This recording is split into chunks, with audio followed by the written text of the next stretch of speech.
If nobody talks about you, then you are nobody. Then you are nobody. Remember, child. All is One Reflections. My name is Oyapetu Ifa Wemimo, and I am the mentee of the esteemed Reverend Priestess Oshun Funke Iyanifa of the Orisa Hoodoo Institute. I am a licensed marriage and family therapist, as well as a certified Reiki master and spiritual wellness coach. My specialty is family systems, and today I'm going to be talking about Black family reunions and how ancestral veneration ties into the history of Black family reunions. And also, I will be talking about the second part of this two-part series, which will be a ritual that we'll be doing next week. And we'll be creating a spiritual bath as well as a lamp. And I'll talk a little bit about the supplies that we will need for that part of this two-part series. But today I'm going to be discussing the lecture part, which will give a little history on how it came to be that Black family reunions are such an important staple in the African American culture, and also a little bit of why we want to tie ancestral veneration into these types of celebrations. Now, again, my name is Oyapetu Ifa Wemimo, and today we will be talking about Black family reunions. The history as it relates to Black family reunions ties back to reunification attempts by the formerly enslaved. Now, the United States, of course, is notorious for having enslaved many of our ancestors. Now, what many don't realize, or even if you do realize, this actual enslavement timeframe was the catalyst for disconnection that occurred within many of our bloodlines, meaning that a lot of traditions were lost, a lot of just overall connection between family was lost. Many were separated and sent to different parts of the country or different parts of the state when they were enslaved. You know, mothers and children were separated, husbands and wives were separated. All of these physical separations rippled down or up, I should say, to the ancestral realm, in which we were disconnected from our ancestors and the tools and methods that they wanted to share with us. Now, why is it important to focus or remember this time? In 1865, the 13th Amendment allowed for emancipation of the enslaved. It was this time where many sought out the family members who were separated from them, meaning that once the emancipation occurred because of the 13th Amendment, this did, increase the desire for many to seek out their family members that were usually torn away from them without their ability to stay connected. Now, this particular situation, the 13th Amendment, this laid the foundation for the energy and the overall ashe of Black family reunions.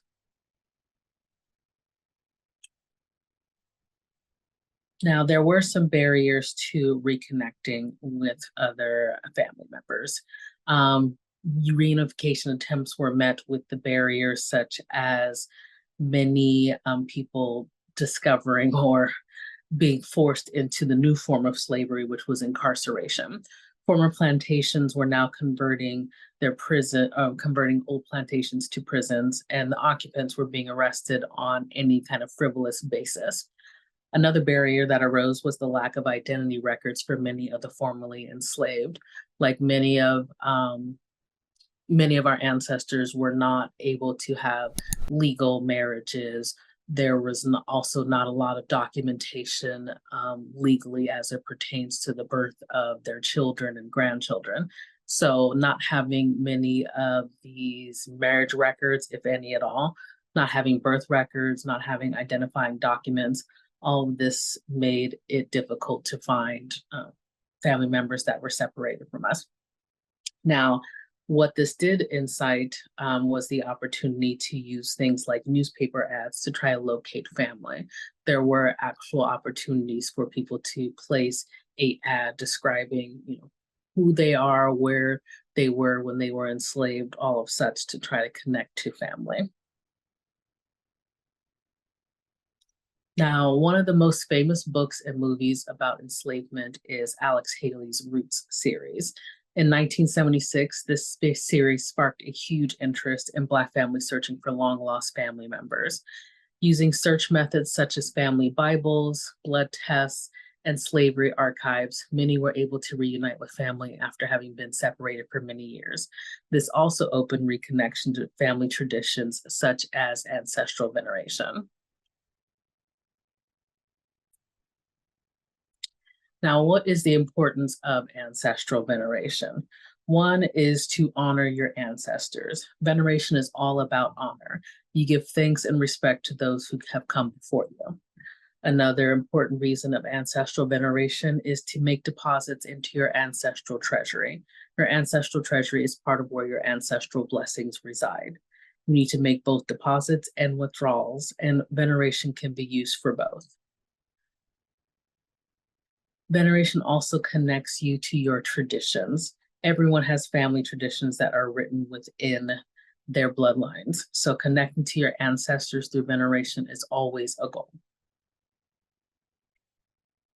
Now for the upcoming required herbs for the ritual. One is lemon, which promotes friendships within the family. The next one is cloves, which will stop family gossip. Sea salt, which is for cleansing. Rosemary, which is for healing bloodlines. Olive oil, which promotes peace. Cinnamon for protection. And a melon of your choice. You will also want to divine to inquire if more herbs are needed or required or requested from your ancestors.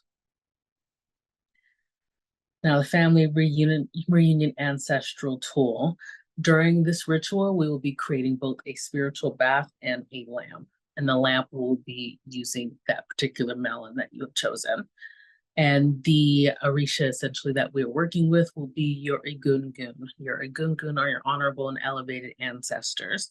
They are not just your dearly departed. Your dearly departed are those who are ancestors who you knew in this life, or your parents knew in this life, or your grandparents knew in this life. Egungun are honorable and elevated ancestors that go all the way back to the beginning of time. So we will be working with the Egungun, and also we'll be making offerings for some of the dearly departed that have been a part of your family reunions over the years. Now, some of the offerings we'll be making, one is a home cooked meal. Another is gin, which also referred to as OT. And you will want to divine to see if additional offerings are requested. The objective is to make a home cooked meal that is something that's in alignment with Black family reunions, something that reminds you of Black family reunions. You can even do things like make sure you have a shirt with your last name on it while you are cooking this meal, or you can take pictures in matching shirts with family members. You can have your children or grandchildren help you prepare this meal. It all is about family interactions, both family in the living realm and the ancestral realm. We're tying the two together by providing these offerings. And you also want to offer other things like prayer.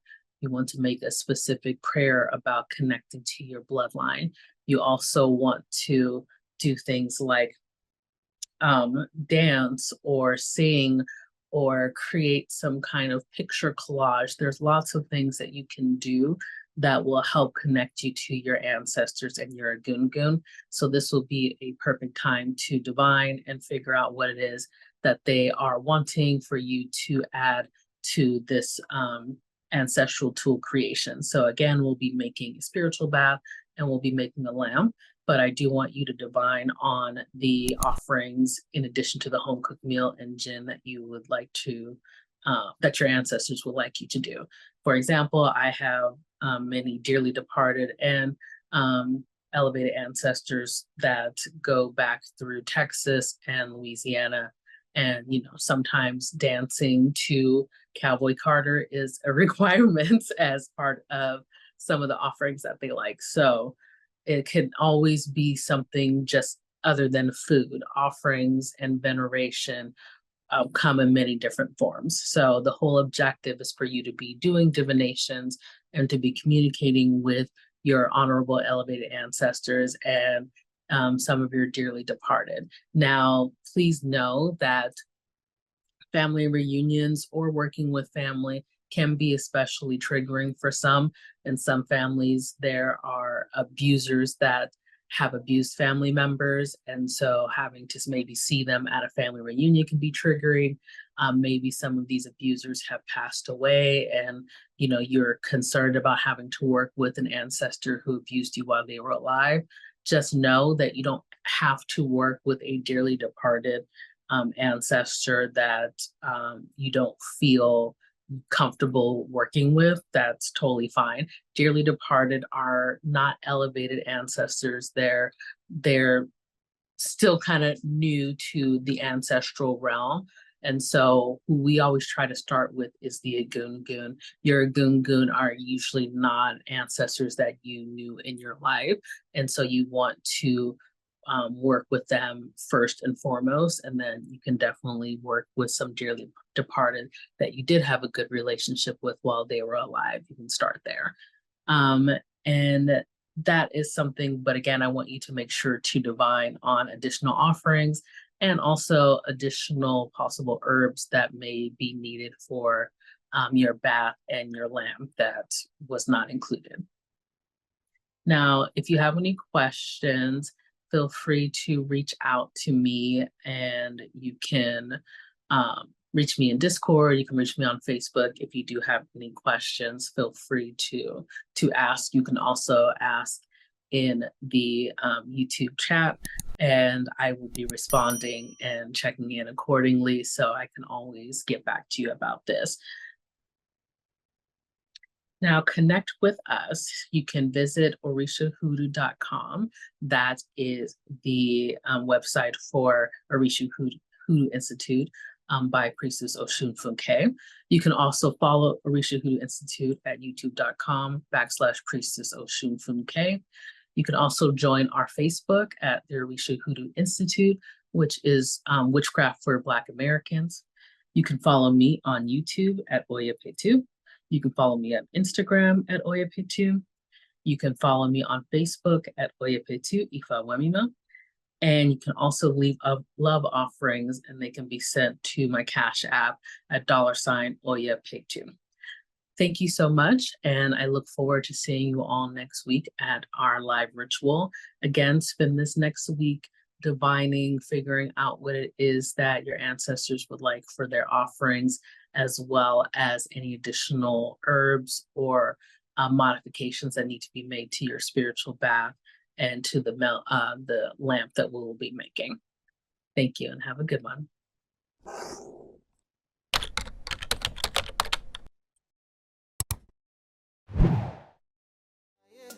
If nobody talks about you, then you are